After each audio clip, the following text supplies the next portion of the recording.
সমস্ত প্রশংসা বা সব রকমের তারিফ সেই আল্লাহ সুবহানাহু ওয়া তাআলার জন্য, যে আল্লাহ সুবহানাহু ওয়া তাআলা সাত খণ্ড আসমান এবং জমিনকে বিনা খুঁটি খাম্বার দ্বারা ঝুলিয়ে রেখেছেন। তার প্রশংসা করে আমরা শেষ করতে পারি না, পারবো না। তাই আমরা সংক্ষিপ্ত একটা ওয়ার্ডের দ্বারা বলে থাকি আলহামদুলিল্লাহ। অতঃপর নবী মুহাম্মদ রাসূলুল্লাহ সাল্লাল্লাহু আলাইহি ওয়াসাল্লামের প্রতি সালাম শান্তি বর্ষিত হোক। আল্লাহুম্মা আমিন। আল্লাহুম্মা সাল্লি আলাইহি, আল্লাহুম্মা বারিক আলাইহি।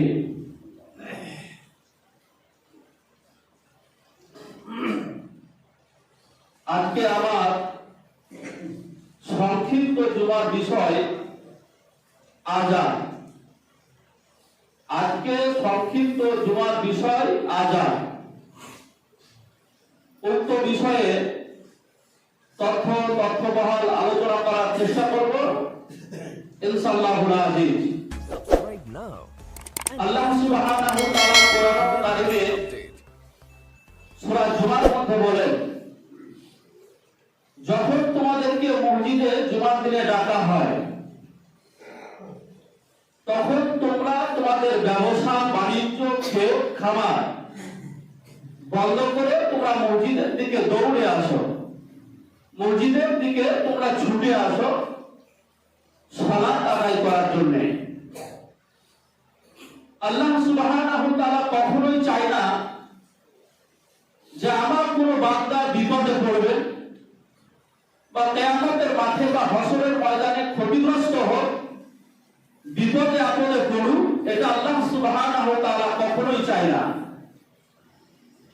এই জন্যই এই পৃথিবীতে আল্লাহ সুবহানাহু ওয়া তাআলা আমাদেরকে এমন কিছু আমল দিয়েছেন যেগুলো আমরা খুব স্বাভাবিকভাবে স্বল্প সময় ব্যয় করে এই ইবাদতগুলো যদি আমরা করি বা করতে পারি, আল্লাহর নবী জনাব মুহাম্মদ রাসূলুল্লাহ সাল্লাল্লাহু আলাইহি ওয়াসাল্লাম আমাদেরকে বারবার জান্নাতের ঘোষণা দিয়েছেন। তো ইবাদত যত রয়েছে তার মধ্যে একটা অন্যতম ইবাদতের নাম হচ্ছে আযান।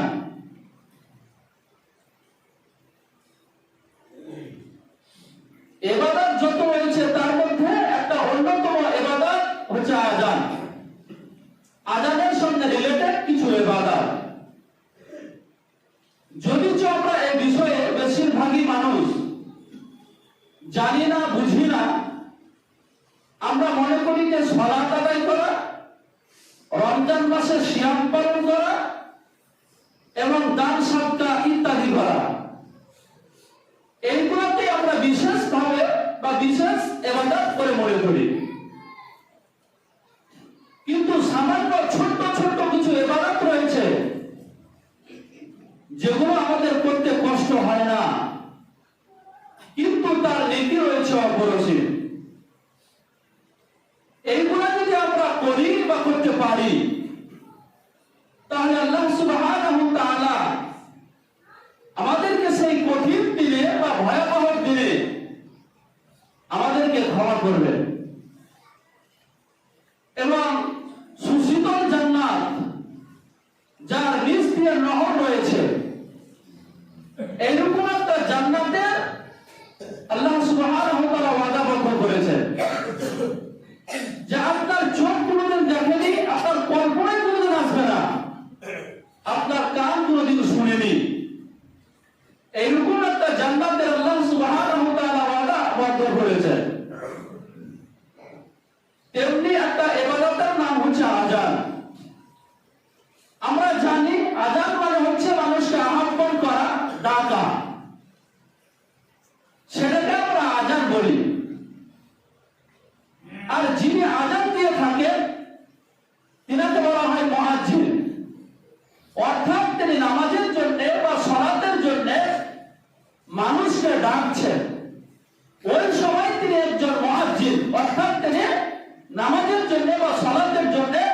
মানুষকে ডাকছেন মসজিদে। এবারে আমি হাদিসের দিকে এগিয়ে আসি। আবু সাঈদ খুদরি রাদিয়াল্লাহু তাআলা আনহু বলেন, রাসূল সাল্লাল্লাহু আলাইহি ওয়াসাল্লাম বলেছেন, যে ব্যক্তি মুয়াজ্জিনের আযান শুনে, যে ব্যক্তি মুয়াজ্জিন সাহেবের আযান শুনে, সেই ব্যক্তি মানুষ হোক, জিন হোক অথবা জড়বস্তু হোক, তারা একদিন সবাই যেই ব্যক্তি আযান দিল অর্থাৎ মুয়াজ্জিনের জন্য, কালকে কিয়ামতের মাঠে সাক্ষী প্রদান করবে যে এই লোকটা ভালো মানুষ, সৎ মানুষ। আবু সাঈদ খুদরি রাদিয়াল্লাহু তাআলা আনহু বলেন, রাসূল সাল্লাল্লাহু আলাইহি ওয়াসাল্লাম বলেছেন, যে ব্যক্তি মুয়াজ্জিন সাহেবের আযান শুনে, সেই ব্যক্তি মানুষ হতে পারে, জিন হতে পারে অথবা জড়বস্তু হতে পারে, তারা যদি তার আযানটা শুনে কালকে কিয়ামতের মাঠে সাক্ষী প্রদান করার জন্য প্রস্তুত বা রেডি হয়ে যাবে। তার মানে আপনি একজন ভালো মানুষ। এই যে আপনি আযান দিচ্ছেন, এই যে আপনি ভালো মানুষ, এই সাক্ষীটা আশেপাশে যত মানুষ আছে তারা সাক্ষী দিবে, আশেপাশে যত জিন রয়েছে এই সাক্ষীটা তারা দিবে, আশেপাশে যত ফেরেশতা রয়েছে তারা সাক্ষী দিবে। তারপরে আপনাদের এই মসজিদে যতগুলো ইট পড়ে আছে বা আপনাদের দিওয়ানে যতগুলো ইট লাগানো আছে, তারাও সেদিন কাল কিয়ামতের মাঠে সাক্ষী দিবে। আমার হাতে যে লাঠিটা আছে, এই লাঠিটাও কাল কিয়ামতের মাঠে সাক্ষী দিবে যে এই লোকটা একটা ভালো মানুষ, ভালো চরিত্রের মানুষ, ভালো সৎ মানুষ। এই মানুষটা প্রত্যেকটা মানুষকে নামাজের জন্য, সালাতের জন্য ডাকতে। তাহলে আপনি শুরুতেই সাক্ষী পেয়ে গেলেন যে আপনি একজন ভালো মানুষ, মানে আপনি একজন সাপোর্টের মানুষ পেয়ে গেলেন যে আপনি একজন ভালো মানুষ। তো আযান তো খারাপ মানুষে দেয় না, সে ভালো মানুষে দেয়। তারপরে আব্দুল্লাহ ইবনে ওমর রাদিয়াল্লাহু তাআলা আনহু বলেন, রাসূল সাল্লাল্লাহু আলাইহি ওয়াসাল্লাম বলেছেন, মুয়াজ্জিন আযানের মধ্যে যা বলে তোমরাও সেম আযানের মধ্যে ওই কথা বলবে। মুয়াজ্জিন সাহেব যদি আযানের মধ্যে বলে আল্লাহু আকবার, আল্লাহু আকবার, তাহলে তোমরাও তার প্রত্যুত্তরে বলবে আল্লাহু আকবার, আল্লাহু আকবার। মুয়াজ্জিনের যখন আযান শেষ হয়ে যাবে তখন তোমরা দরুদ ইব্রাহিম পাঠ করবে। দরুদ ইব্রাহিম কোনটা? আল্লাহুম্মা সাল্লি আলা মুহাম্মাদিন ওয়া আলা আলি মুহাম্মাদ কামা সাল্লাইতা আলা ইব্রাহিম ওয়া আলা আলি ইব্রাহিম ইন্নাকা হামিদুল মাজিদ। এটাকে দরুদ ইব্রাহিম বলা হয়। তাহলে মুয়াজ্জিন আযান দিবে, মুয়াজ্জিন সাহেব আযানের মধ্যে যা বলবে তোমরাও তাই বলবে। আযান শেষ হয়ে গেলে তোমরা দরুদ ইব্রাহিম পাঠ করবে। দরুদ ইব্রাহিম কেন পাঠ করবে? কারণ বিশ্বনবী হাদিসের ভিতরে বলেছেন, যে ব্যক্তি একবার দরুদ ইব্রাহিম পাঠ করবে তার প্রতি বা তার উপরে আল্লাহ সুবহানাহু ওয়া তাআলা 10টা রহমত বর্ষণ করবেন, তার উপরে 10টা কৃপা বর্ষণ করবেন, 10টা নেকি বর্ষণ করবেন। হাদিসের মধ্যে এসেছে যে বিশেষ করে তোমার জুমার দিনে দরুদ ইব্রাহিম পাঠ করবে। তাহলে আমি যেটা বলছিলাম, মুয়াজ্জিন আযানের মধ্যে যা বলবে আপনারা তাই আযানের প্রত্যুত্তরে তাই বলবেন। আযান শেষ হয়ে গেলে দরুদ ইব্রাহিম পাঠ করবেন। দরুদ ইব্রাহিম শেষ হয়ে গেলে আল্লাহর নবীর নামে ওয়াসিলা চাইবেন, আল্লাহর নবীর কাছে ওয়াসিলা চাইবেন। তখন লোকেরা বুঝতে পারছে না যে ওয়াসিলা কি জিনিস। আল্লাহর নবী বলে দিলেন, ওয়াসিলা মানে হচ্ছে জান্নাতের মধ্যে সবচেয়ে উৎকৃষ্ট মানের জায়গা, জান্নাতের মধ্যে সবচেয়ে উন্নত মানের জায়গা। আর ওই জায়গাটা পৃথিবীর একজন সম্মানিত মানুষ পাবে, মুয়াজ্জিন সাহেব। আর আমি মোহাম্মদ আশাবাদী যে ওই ওয়াসিলাটা আমি পাবো, সুতরাং তোমরা আমার কাছে ওয়াসিলা চাও। তাহলে মুয়াজ্জিন সাহেব আযানের মধ্যে যা বললো আপনি সেম আজানের প্রতি উত্তরে তাই বললেন, আজান শেষ হয়ে গেল, আপনি দরুদ ইব্রাহিম পাঠ করবেন। দরুদ ইব্রাহিম আপনার শেষ হয়ে গেল, আল্লাহর নবীর কাছে আপনি ওয়াসিলা চাইলেন। ওয়াসিলা মানে হচ্ছে জান্নাতের মধ্যে সবচেয়ে উৎকৃষ্ট মানের জায়গা। ওয়াসিলা মানে হচ্ছে জান্নাতের মধ্যে সবচেয়ে উন্নত মানের জায়গা, খুব মনোরম জায়গা। আর ওই জায়গাটা পৃথিবীর একজন সম্মানীয় মানুষ পাবেন। আর মুহাম্মদ সাল্লাল্লাহু আলাইহি ওয়াসাল্লাম বলেন, আমি আশাবাদী যে ওই ওয়াসিলাটা আমি পাবো, সুতরাং তোমরা আমার কাছে ওয়াসিলা চাও। এই কথা বলার পরে মুহাম্মদ সাল্লাল্লাহু আলাইহি ওয়াসাল্লাম বলেন, এই তিনটা কাজ যে ব্যক্তি করতে পারবে তাকে জান্নাতে নিয়ে যাওয়া আমার জন্য জিম্মাদারি হয়ে যায়। আপনি বুঝেন কি মনে হয় আমার কথাটা? এখনো আপনি বাড়িতে বসে আছেন, মসজিদে আসেননি, মুয়াজ্জিন আজানের মধ্যে যা বললো আপনি বাড়িতে বসে বসে ওই কথাটাই বলে দিলেন। আজান শেষ হয়ে গেল, আপনি দরুদ ইব্রাহিম পাঠ করবেন। দরুদ ইব্রাহিম শেষ হয়ে গেল, আল্লাহর নবীর কাছে আপনি ওয়াসিলা চাইলেন। আল্লাহর নবী বলছেন, তাকে জান্নাতে নিয়ে যাওয়া আমার জন্য জিম্মাদারি। তাকে কি করে জান্নাতে নিয়ে যেতে হয় এটা আমি দেখব। তাকে জান্নাতে নিয়ে যাওয়া আমার জন্য কম্পালসারি হয়ে যায়, তাকে অবশ্যই আমি জান্নাতে নিয়ে যাব। এটা আল্লাহর নবী ওয়াদা করলেন। আপনি নাপাক অবস্থায় আছেন, আপনি উযুবিহীন অবস্থায় আছেন, খালি গায়ে আছেন, কিন্তু আপনি যদি এই তিনটা কাজ করতে পারেন, খালি গায়ে নাপাক অবস্থায় শুয়ে থেকে, তারপরে আল্লাহর নবী বলছেন তাকে জান্নাতে নিয়ে যাওয়া আমার জন্য জিম্মাদারি হয়ে যায়। মানে তাকে জান্নাতে নিয়ে যাব, এটা আমার জন্য কম্পালসারি হয়। অথচ আমাদের এই মসজিদে বা আরো বিভিন্ন মসজিদে, বিভিন্ন সমাজে এদিকে আজান চলছে আর আমরা বাইরে বসে একে অপরের সঙ্গে গল্প গুজব করছি। আমাদের হাত থেকে জান্নাত ছুটে যাচ্ছে, এটা আমরা বুঝতেই পারছি না। মানে আমাদের প্রতিউত্তর না দেওয়ার ফলে আমাদের হাত থেকে জান্নাত চলে যাচ্ছে। খুব গুরুত্বপূর্ণ হাদিস এটা।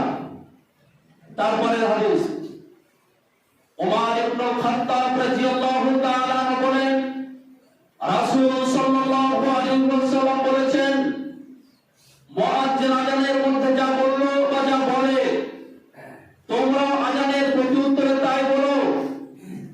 মুয়াজ্জিন যদি আজানের মধ্যে বলে আল্লাহু আকবার, আল্লাহু আকবার, তোমরা আজানের প্রতি উত্তরে বলবে আল্লাহু আকবার, আল্লাহু আকবার। তারপরে মুয়াজ্জিন যখন বলবে আশহাদু আল্লা ইলাহা ইল্লাল্লাহ, তখন তোমরাও তার প্রতি উত্তরে বলবে আশহাদু আল্লা ইলাহা ইল্লাল্লাহ। যখন মুয়াজ্জিন সাহেব আজানের মধ্যে বলবে আশহাদু আল্লা ইলাহা ইল্লাল্লাহ, তখন আপনারাও তার প্রতি উত্তরে বলবেন আশহাদু আল্লা ইলাহা ইল্লাল্লাহ।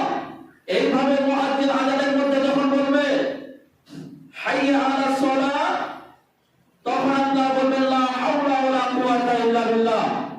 মুয়াজ্জিন যখন আজানের মধ্যে বলবে হাইয়া আলাল ফালাহ, তখন আপনারা তার প্রত্যুত্তরে বলবেন লা হাওলা ওয়ালা কুওয়াতা ইল্লা বিল্লাহ। তারপরে মুয়াজ্জিন যখন বলবেন ভোরবেলাতে আসসালামু খায়রুম মিনান নাওম, তখন আপনারা তার প্রত্যুত্তরে ওই কথাটুকুই বলবেন। তারপরে আল্লাহু আকবার বলে লা ইলাহা ইল্লাল্লাহ বলবেন। আজান শেষ হয়ে গেল। শুধুমাত্র আপনাদের দুটো জায়গাতে চেঞ্জ বা পরিবর্তন করতে হবে। আজান যা আছে আপনাদের তাই বলতে হবে। শুধুমাত্র আপনাদের দুটো জায়গাতে চেঞ্জ বা পরিবর্তন বা আলাদা করে বলতে হবে। সেটা হচ্ছে হাইয়া আলাস সালাহ, মানে এসো, সালাতের জন্য এসো বা নামাজের জন্য এসো। তখন আপনি বলবেন লা হাওলা ওয়ালা কুওয়াতা ইল্লা বিল্লাহ। আর যখন বলবে হাইয়া আলাল ফালাহ, এসো কামিয়াতের জন্য এসো, তখন আপনি বলবেন লা হাওলা ওয়ালা কুওয়াতা ইল্লা বিল্লাহ। মানে হে আল্লাহ, সমস্ত শক্তির মালিক হচ্ছে তুমি, তোমার কাছে আমাদের কোনো শক্তি নাই। শুধুমাত্র দুটো জায়গায় চেঞ্জ করবেন, বাকি আজানের মধ্যে একই সেম কথা বলবেন। এই হাদিসটা ওমর ইবনে খাত্তাব রাদিয়াল্লাহু তাআলা বর্ণনা করেছেন। আর বর্ণনা করার অন্যতম কারণ হচ্ছে যাতে করে মানুষ আজান করে শিখতে পারে।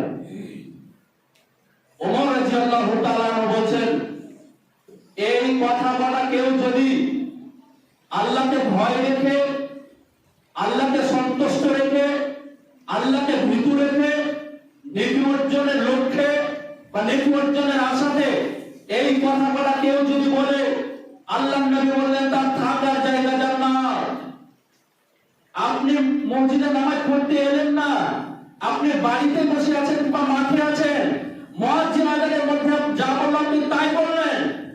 যদি আপনি এই কথাটা মানে মনোযোগ দিয়ে শুনে, অনুধাবন করে, আল্লাহকে সন্তুষ্ট রেখে, আল্লাহকে ভয় ভীতি রেখে, নেকি অর্জনের আশাতে আপনি যদি এই কথাটা বলতে পারেন, আল্লাহ নবী হাদিসের ভিতরে বললেন তার থাকার জায়গা জান্নাত। মানে আপনার স্থানটাকে আমাদের মাঝে হবে জান্নাত।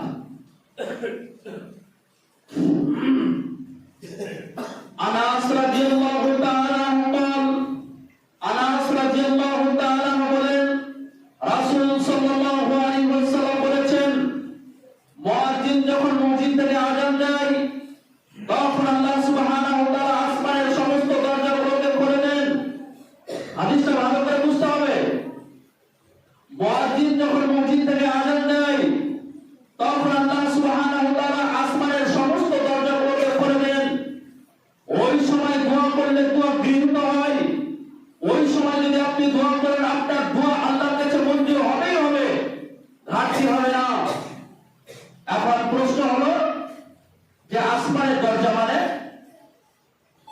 যখন ফারিস্তারা, নিয়মিত ফারিস্তারা কোন মানুষের জান কবুল করার জন্য যখন পৃথিবীতে আসেন, তখন একদল ফারিস্তা তার মাথার কাছে গিয়ে বসে, আর আরেক দল ফারিস্তা তাকে চতুর্দিক থেকে ঘেরাও করে বসে, আর আরেক দল ফারিস্তা তার চোখের শেষ কিনারায় গিয়ে বসে। আর ওই লোকটা যদি ভালো মানুষ হয়, ওই লোকটার আত্মাটা যদি ভালো মানুষের আত্মা হয়, তাহলে তার ভিতর থেকে খুবই অতি সহজে আত্মাটা বেরিয়ে আসে বা বেরিয়ে আসবে। যেমন পানির ট্যাপ থেকে আপনাদের যে জল ট্যাঙ্কিটা আছে, যেমন আমরা এই নলটাকে ঘুরালে অতি সহজে আমরা উজুর জন্য জল বা পানিটা ব্যবহার করতে পারি। ঠিক ওই মানুষটার আত্মাটা যদি ভালো মানুষের আত্মা হয়, সৎ মানুষের আত্মা হয়, তাহলে খুবই তাড়াতাড়ি তার ভিতর থেকে আত্মাটা বেরিয়ে আসে বা বেরিয়ে আসবে। তারপরে ওই নিয়োজিত ফারিস্তাগণ তার ওই আত্মাটাকে সাদা একটা রুমালে, সুগন্ধিযুক্ত একটা রুমালে তাকে জড়িয়ে নিয়ে বা মরে নিয়ে তারা কাড়াকাড়ি করতে থাকেন। কাড়াকাড়ি করতে করতে করতে করতে তারা প্রথম আসমানে গিয়ে একটু থাকেন। প্রথম আসমানে দরজাটা খুলে দেওয়া হয়, তারপরে দ্বিতীয় আসমানে চলে যায়, দ্বিতীয় আসমানে দরজাটা খুলে দেওয়া হয়, তৃতীয় আসমানে চলে যান, তৃতীয় আসমানে দরজাটা খুলে দেওয়া হয়। এইভাবে দ্বিতীয়, তৃতীয়, চতুর্থ, পঞ্চম, একদম সপ্তম আসমান পর্যন্ত চলে যায়। আর ওই লোকটার আত্মাটা যদি ভালো মানুষের আত্মা হয়, তাহলে ওই নিয়োজিত ফারিস্তাগণ বলতে থাকেন, কাকে তোমরা নিয়ে এসেছো? এত কল্যাণকর সন্তান, এত ভালো সন্তান, আমাদের সাতখণ্ড আসমান একবারে জান্নাত মানে সেন্টে মহমহ করছে, সেন্টে একদম মাতোয়ারা হয়ে গেছে, তোমরা কাকে নিয়ে এসেছো? তখন ওই ব্যক্তিকে মানে আহলান সাহালান জানিয়ে, তাকে ধন্যবাদ জানিয়ে, ওয়েলকাম জানিয়ে ওই আসমানের দরজা খুলে দেওয়া হয়, একেবারে আল্লাহর কাছে সে পৌঁছে যায়।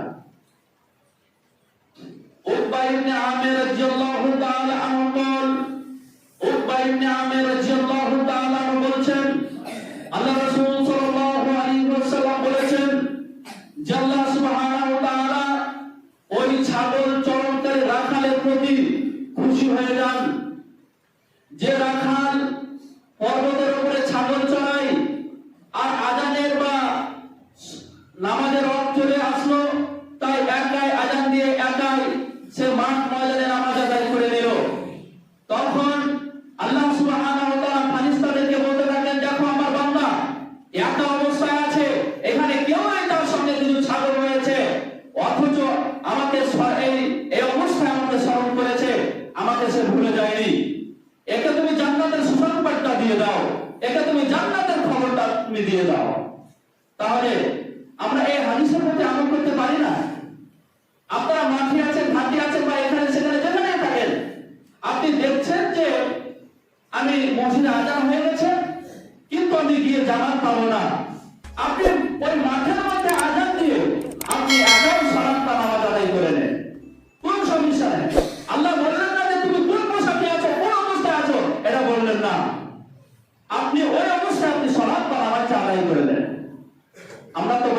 মধ্যে আছি, তো সালাত কি করে আদায় করব? কাজের মধ্যে আল্লাহ সুবহানাহু ওয়া তাআলা কত নিয়ামত রেখেছেন।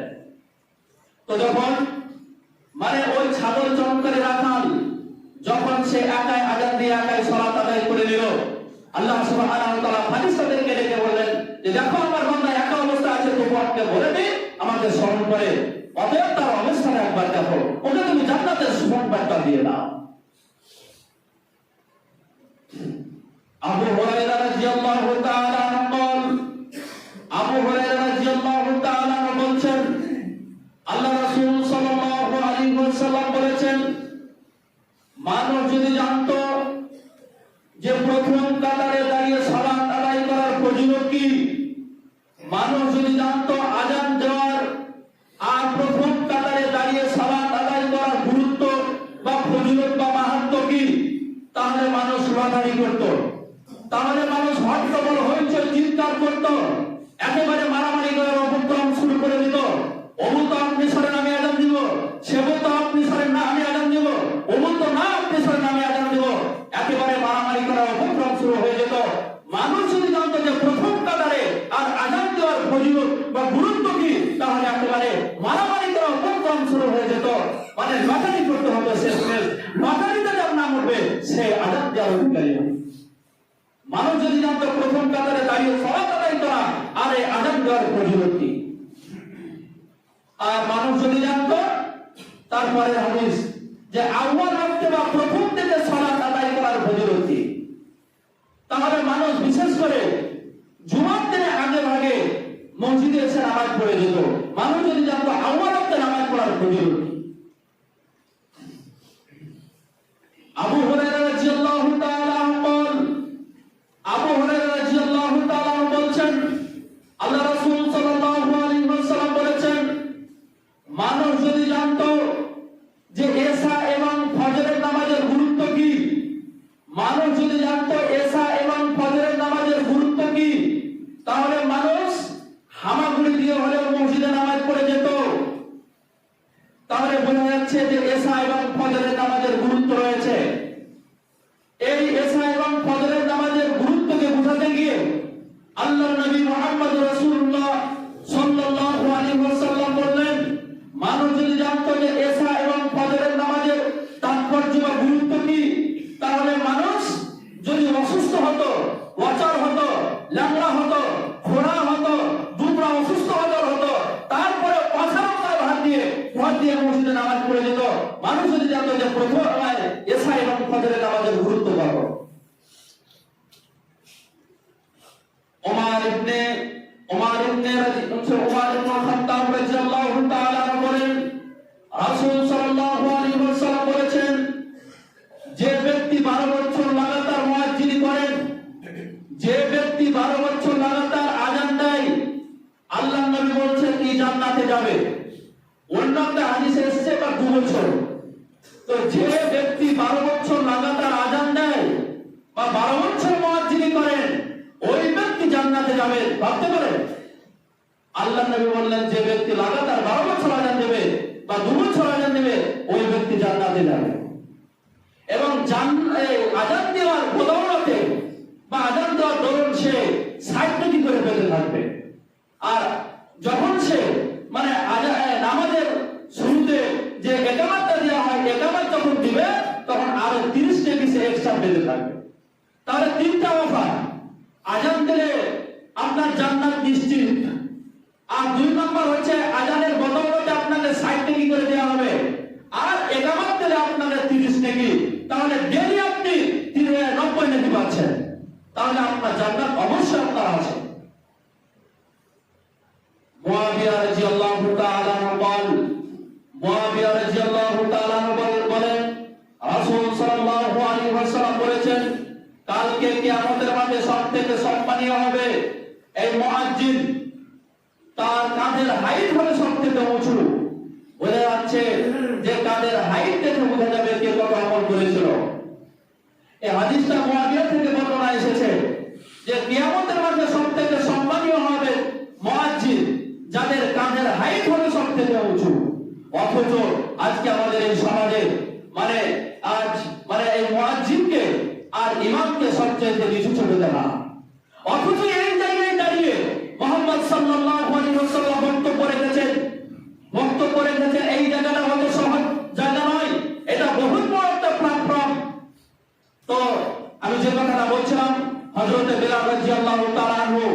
ইসলামের প্রথম মুয়াজ্জিন ছিলেন, তিনার কাঁধের হাইট হবে সবচেয়ে উঁচু। যখন তিনি মক্কা মদিনায় আযান দিতেন তখন মক্কা মদিনা মুখরিত হয়ে যেত। সেই জান্নাতি সাহাবী, তাকে জান্নাতের পাখি বলা হয়, তার কাঁধের হাইট হলো কিয়ামতের মাঠে সবচেয়ে উঁচু। আর পৃথিবীতে যত মুয়াজ্জিন আছে সবারই কাঁধের হাইট যেন উঁচু হয়। আল্লাহ তাআলা যেন সেই তৌফিকটুকু আমাদেরকে দান করেন। আর যে হাদিসগুলো আমি আপনাদের সামনে উপস্থাপন করলাম, এই হাদিসগুলো যেন আমাদেরকে আমরা আমাদের পার্থিব জীবনে মেনে চলার তৌফিক দান করে বলেন আমিন। নাহমাদুহু ওয়া নুসাল্লি আলা রাসূলিল কারীম ওয়া আলা আলিহি ওয়া আসহাবিহি আজমাইন।